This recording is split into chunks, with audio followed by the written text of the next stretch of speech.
দেখুন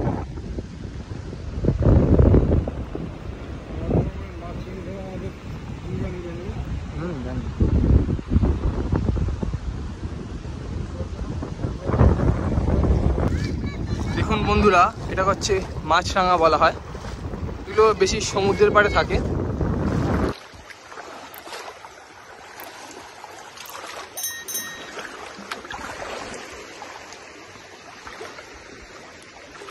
নমস্কার বন্ধুরা, আশা করি সকলেই ভালো আছেন।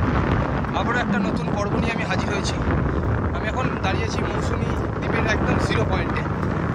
এখন বর্তমান ভাটা চলছে, জোয়ার ছিল তো পূর্ণিমার কোঠাল বলে কথা। আর এদিকে রোমাল, যে সামনে যে ঝড়টা আসছে সেই ঝড়ের তো কথা আপনারা নিশ্চয়ই শুনেছেন। আর দেখতেই পাচ্ছেন এই দূর দিগন্ত যে একটা জাল দেওয়া আছে, এই জালটাকে বলা হয় চরপটা জাল। আপনাদেরকে আমি দেখাচ্ছি। এখন ভাটা আর যে মাছগুলো এর ভিতরে ঢুকেছিল, সেই মাছগুলো বর্তমান জল কম হওয়ার কারণে মাছগুলো নিচের দিকে নামছে, এবং নিচের দিকে নামার সাথে সাথে এই যে জালটা দেখতে পাচ্ছেন আপনারা, এই জালটার মধ্যে মাছগুলো আটকে যাচ্ছে। তো বন্ধুরা আপনারা দেখুন, আপনাদেরকে আমি দেখাচ্ছি, আপনারা দেখতে থাকুন ভিডিওটা লাস্ট পর্যন্ত। স্কিপ করবেন না একবারও। স্কিপ করলে অনেক কিছু মাছ, নানা ধরনের মাছও আপনি নাও দেখতে পেতে পারেন। ভিডিওটা যদি ভালো লাগে আর চ্যানেলে যদি নতুন হয়ে থাকেন, চ্যানেলটা অবশ্যই সাবস্ক্রাইব করবেন, লাইক করবেন, কমেন্ট করবেন এবং শেয়ার করবেন। দেখুন জোয়ারের জলটা কীরকম হচ্ছে দেখতে পাচ্ছেন নিশ্চয়ই। আর এই যে সামনে যে জালটা আছে, এই জালটাকে বলা হয় চরপটা জাল। দেখুন, কারণ ভাটা পড়ছে আস্তে আস্তে। অনেকেই দাঁড়িয়ে আছে মাঝিরা, যে যারা এখান থেকে মাছ সংগ্রহ করছে। যাদের জাল তারা তো দাঁড়িয়েই আছে মাছ সংগ্রহ করার জন্য। আর ওদিকেও দেখা যাচ্ছে দূর দিগন্তে অনেক লোকজন দাঁড়িয়ে আছে। তো চলুন ওদিকটা যাই, একবার দেখাচ্ছি আপনাদেরকে কে কি মাছ ধরছে। যাদের এই চরপটা জালটা, তারা থাকে মৌসুমীতে, কাছাকাছি বাড়ি। বন্ধুরা, এই হচ্ছে চরপটা জাল। এই চরপটা জালের ভিতরে এখন জোয়ারের ঢেউ চলছে, তার ভিতরে অনেক চারাপোনা যে ছোট ছোট মাছগুলো আছে, তো সেই মাছগুলোকে ধরার কাজ চলছে।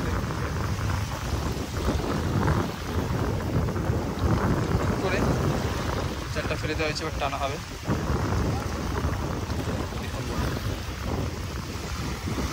মাছ উঠছে, মাছ উঠছে এতে।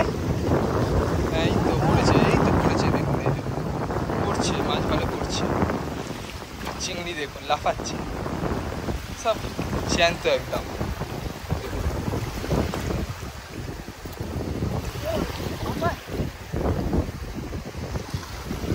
কাঁকড়া পেয়েছিস তুই? ওই বুঝকে কাঁকড়া ধরতে বেরিয়েছে, কাঁকড়া ধরছে, অনেক কটাই পেয়েছে। দেখো এই জালটা তুলছে, জালের মধ্যে মাছ আছে, দেখতে পাবে তোমরা। দেখো ছোট ছোট মাছ ভর্তি, মাছ চিংড়ি ভর্তি।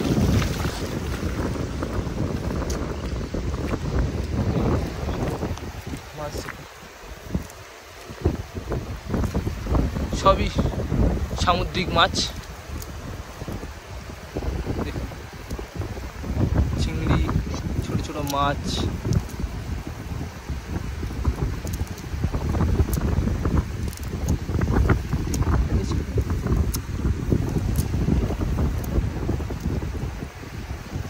এটা কি মাছের চারা? ইলিশ মাছের, ওই খয়রা ইলিশ যেটাকে বলা হয়।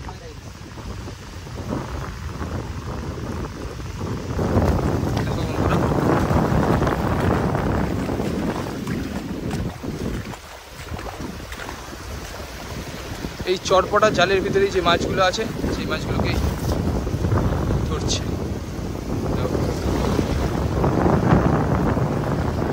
আবার তুলবে, আবার মাছ পাবে, ভর্তি হয়ে যাবে মাছ ধরতে।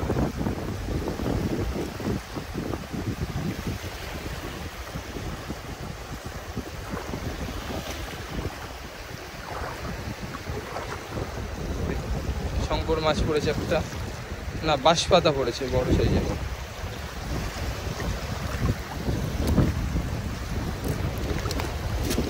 মাছ পড়েনি সেরকম।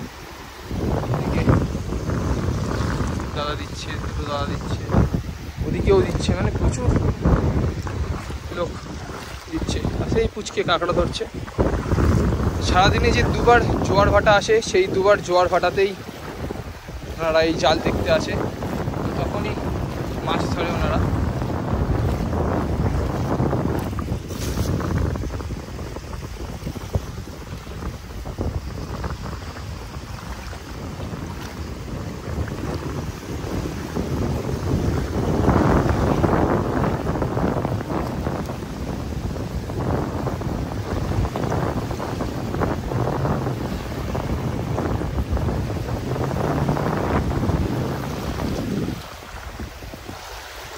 নিশ্চয়ই বুঝতেই পারছেন এই জালে কত মাছ পড়ে। আশা করছি নিশ্চয়ই ভিডিওটা আপনাদের ভালো লেগেছে। তো ভিডিওটা ভালো লাগলে নিশ্চয়ই চ্যানেলটাকে সাবস্ক্রাইব করবেন, লাইক করবেন, কমেন্ট করবেন এবং শেয়ার করবেন। নমস্কার, ধন্যবাদ, ভালো থাকবেন।